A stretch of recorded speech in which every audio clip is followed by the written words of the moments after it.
Cartethyia, the first half banner of version 2.4, probably the most anticipated character we've had. A lot of people are pulling for her, and a lot of people want to know how she's built. So, enough stalling, let's cover her ideal swords, echoes, Teamcomps, and sequence node value. Now, like I said, she's a sword user, which means she should have many options, right? Well, she's actually the first HP scaling DPS, so that means her signature has an HP % main stat, and the difference between all the current swords we have and her signature is absolutely insane, unfortunately. I mean, it also has max HP buffs, defense ignore, and damage amp, so I really suggest pulling it if you can. Either skip Chaosona for Sig or vice versa, but she still can clear content with other options because her kit is just that broken. I suggest Red Spring if you have it because, yeah, it's crit, but it also has that basic buff, passive. You might have to mess around with the rotations to trigger it though. Otherwise, Blazing, Brilliant, and Emerald are good for their stats, but they have useless passives. It really is about the passives for her 4-star options too. Lumen Gloss is the only option, so most people will be running either Emerald or her Sig, unfortunately. Moving on to Echoes, they're actually adding yet another set revolving around AERO Erosion, but this time for main DPSs, not as much of a support set. The Windward Pilgrimage set gives arrow damage, 10% crit rate, and 30% more arrow damage when hitting a target with AERO Erosion on it. So this is the best in slot. Do not farm Gusts of Welkin, that's for Chaosona only.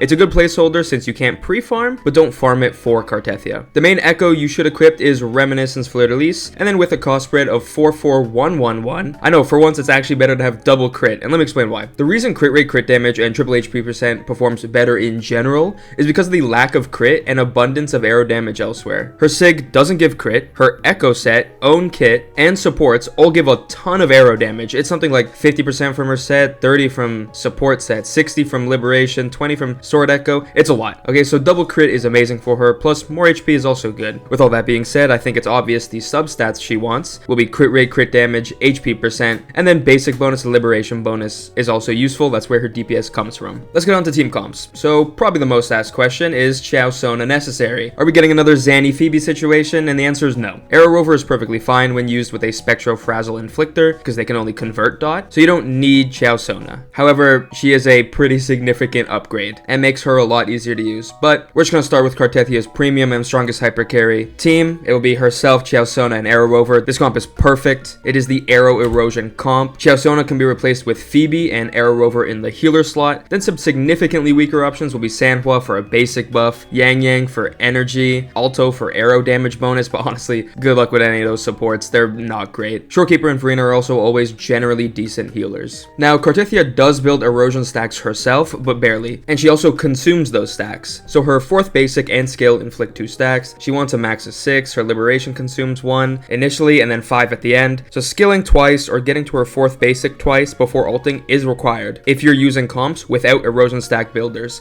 It'll just make your rotations a lot longer. Still usable though. Let's finally move on to her sequence node value. It is a yap fest, so I'll try to simplify. S1. Doing any of these attacks, shown here, inflicts erosion to every enemy equal to the highest stat count. It's good for AoE content. Also, killing enemies gives buffs. When her forte is building, she gains crit damage. It says the thresholds here, but full forte gives 80% crit damage, which is removed in her first ult state. This does give 4-3-3-1-1 Echo Spread a little bit more value, but it's not worth a build switch because she does lose that buff in her ult, which is a lot of her damage. Overall, it's a good DPS increase, mostly for AoE content, but single target as well. S2, Casting Liberation increases max erosion stack, inflicted nearby by 3. The next attack inflicts 3 stacks, plus Fleur-de-Lis. Basic and intro multipliers increase by 50%, while plunging, it's increased by 200% for you Xiao mains. That's not all. When Cartethyia does a mid-air attack, it reduces skill cooldown by 3 seconds, depending on Sword Shadows recalled. And what the Sword Shadows are is she just summons them as she attacks. I think almost all of her attacks summon a type of Sword Shadow. Overall, it's better stack building, way more damage, faster rotations, one of her best, just like S1. It's pretty solid. S3, these aforementioned attacks now inflict 2 erosion stacks, skill inflicts 1, and the damage multiplier of her skill in her first liberation state increases by 100%. So this is a very good stopping point for spenders going for nodes. It allows her to solo sustain erosion stacks, making Chaosona and AERO Rover far from necessary. It does give her some more damage, but the real value is in that freedom of running her in any comp you want,